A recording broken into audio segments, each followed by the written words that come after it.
നമസ്കാരം. കുട്ടിക്കാലം മുതലേ അഭിനയ മേഖലയിൽ താല്പര്യം പ്രകടിപ്പിച്ചിരുന്ന നടിയായിരുന്നു കീർത്തി സുരേഷ്. ബാലതാരമായി തുടങ്ങി പിന്നീട് നായികയായി മാറുകയായിരുന്നു താരപുത്രി. മലയാളത്തിന് പുറമെ അന്യഭാഷകളിൽ നിന്നും ഗംഭീര സ്വീകരണമായിരുന്നു കീർത്തിക്ക് ലഭിച്ചത്. അമ്മയുടെയും അച്ഛന്റെയും സിനിമാ പാരമ്പര്യം കീർത്തി അതിന് സഹായിച്ചു. ഇതിനകം തന്നെ മികച്ച നടിക്കുള്ള ദേശീയ പുരസ്കാരം കീർത്തി സ്വന്തമായി കഴിഞ്ഞിട്ടുണ്ട്. വിജയ് സൂര്യ, ശിവകാർത്തികേയൻ, നാനി, മഹേഷ് ബാബു അങ്ങനെ എല്ലാ അഭിനേതാക്കൾക്കൊപ്പം നായികയായി തിളങ്ങി. നായികാ പ്രാധാന്യമുള്ള ചിത്രങ്ങളിലും ഒരേപോലെ കീർത്തി മികവുറ്റതാക്കി. ഇക്കഴിഞ്ഞ 12-നായിരുന്നു കീർത്തിയുടെ വിവാഹം. ഗോവയിൽ വെച്ച് നടന്ന വിവാഹത്തിന്റെ ചിത്രങ്ങളെല്ലാം സോഷ്യൽ മീഡിയയിൽ വൈറലായിരുന്നു. ഹിന്ദു ആചാരപ്രകാരമുള്ള വിവാഹ ചിത്രങ്ങളാണ് ആദ്യം കീർത്തി പങ്കുവച്ചത്. പിന്നീട് ക്രിസ്ത്യൻ രീതിയിലുള്ള വിവാഹ ചിത്രങ്ങളും താരം പങ്കുവച്ചിരുന്നു. കീർത്തി സുരേഷിന്റെ പ്രണയവും വിവാഹവും ഇപ്പോഴും ചർച്ചയാണ്. വിവാഹ വിശേഷങ്ങളെല്ലാം വൈറലായിരുന്നു. സിനിമയിലെത്തിയ കാലം മുതലേ ഗോസിപ്പ് കോളങ്ങളിൽ ഇടം നേടിയിരുന്നു കീർത്തി.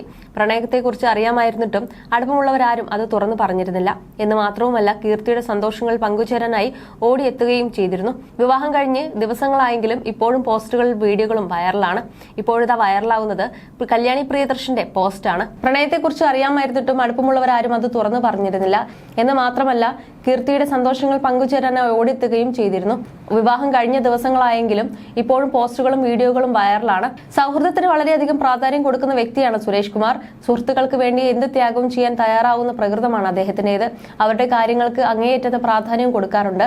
അടുത്ത ജന്മത്തിൽ അദ്ദേഹത്തിന്റെ സുഹൃത്തായി ജനിക്കണമെന്നാണ് ആഗ്രഹമെന്ന് മേനക തുറന്നു പറഞ്ഞിരുന്നു. അച്ഛനെ പോലെ തന്നെയാണ് മക്കളും. സുഹൃത്തുക്കളാണ് അവരുടെ ലോകം. പ്രിയദർശനും സുരേഷ് കുമാറും നിലനിർത്തുന്ന സൗഹൃദം അവരുടെ മക്കൾക്കുമുണ്ട്. കീർത്തിയുടെ സന്തോഷങ്ങൾ പങ്കുചേരാനായി കല്യാണി ഓടിയെത്തിയിരുന്നു. നാളുകൾക്ക് ശേഷമായി ട്രഡീഷണൽ ലുക്കിൽ എത്തിയത് കീർത്തിയുടെ ആന്റണിയുടെയും വിവാഹത്തിനാണെന്ന് കല്യാണി പറഞ്ഞിരുന്നു. പച്ച കളറിലുള്ള സാരിയും ചേരുന്ന ആഭരണങ്ങളുമായിരുന്നു കീർത്തിയുടെ വേഷം. കല്യാണത്തിൽ പങ്കെടുത്ത വിശേഷങ്ങളെല്ലാം കല്യാണി പങ്കുവച്ചിരുന്നു. ഇപ്പോഴാണ് നവദമ്പതികൾക്കൊപ്പമുള്ള ചിത്രം കല്യാണിക്ക് കിട്ടിയത്. നിങ്ങളുടെ ബന്ധം പോലെ തന്നെ മനോഹരമായിരുന്നു നിങ്ങളുടെ കല്യാണം. ജീവിതത്തിലെ പുതിയ അധ്യായത്തിന് തുടക്കം കുറിച്ച് നിങ്ങൾക്ക് എല്ലാവിധ ആശംസകളും. നിങ്ങൾ എത്ര നന്നായിരിക്കുന്നു എന്ന് പറഞ്ഞ് ഞാൻ കരഞ്ഞതിന്റെ ചിത്രങ്ങൾ പുറത്തുവിട്ടാൽ നിങ്ങളെ ഞാൻ കൊല്ലുമെന്നുമായിരുന്നു കല്യാണി കുറിച്ചത്. ഇതിനകം 3 ലക്ഷത്തിലധികം പേരാണ് ചിത്രം ലൈക്ക് ചെയ്തിട്ടുള്ളത്. മരിക്കാർ അറബിക്കടലിലെ സിംഹം എന്ന ചിത്രത്തിൽ കീർത്തിയും കല്യാണിയും രേവതിയും സിദ്ധാർത്ഥും പ്രണവും ഒന്നിച്ച് പ്രവർത്തിച്ചിരുന്നു. കോമ്പറ്റീഷൻ സീനുകളൊന്നും ഉണ്ടായിരുന്നില്ല ഇവർക്ക്. ഈ ചിത്രത്തിലൂടെയായി സിദ്ധാർത്ഥിന് ദേശീയ അവാർഡ് ലഭിച്ചിരുന്നു. അവസരം ലഭിച്ചാൽ ഞങ്ങൾ ഒന്നിച്ചെത്തുമെന്ന് ഇവർ വ്യക്തമാക്കിയിരുന്നു. ഗീതാഞ്ജലി എന്ന ചിത്രത്തിലൂടെയായി കീർത്തിയെ നായികയായി പരിചയപ്പെടുത്തിയത് പ്രിയദർശനായിരുന്നു. അദ്ദേഹത്തിനോട് ഞങ്ങൾക്ക് നോ പറയാൻ കഴിയുമായിരുന്നില്ല എന്നാണ് സുരേഷ് കുമാറും മേനകയും പറഞ്ഞത്. പഠനകാര്യം പറഞ്ഞ് മറ്റെല്ലാ അവസരങ്ങളും വേണ്ടെന്ന് വെക്കുകയായിരുന്നു കീർത്തി. വിചാരിച്ചത്ര വിജയമായിരുന്നില്ല ഗീതാഞ്ജലി. മലയാളത്തിൽ നിന്നും തമിഴിലേക്ക് പോയപ്പോൾ മികച്ച കഥാപാത്രങ്ങളായിരുന്നു കീർത്തിക്ക് ലഭിച്ചത്. മാത്രമല്ല, മുൻനിര താരങ്ങളും സംവിധായകരുമെല്ലാം താരപുത്രിക്ക് അവസരങ്ങൾ നൽകുകയും ചെയ്തിരുന്നു. തമിഴിന് ശേഷമായിരുന്നു തെലുങ്കിലേക്ക് പോയത്.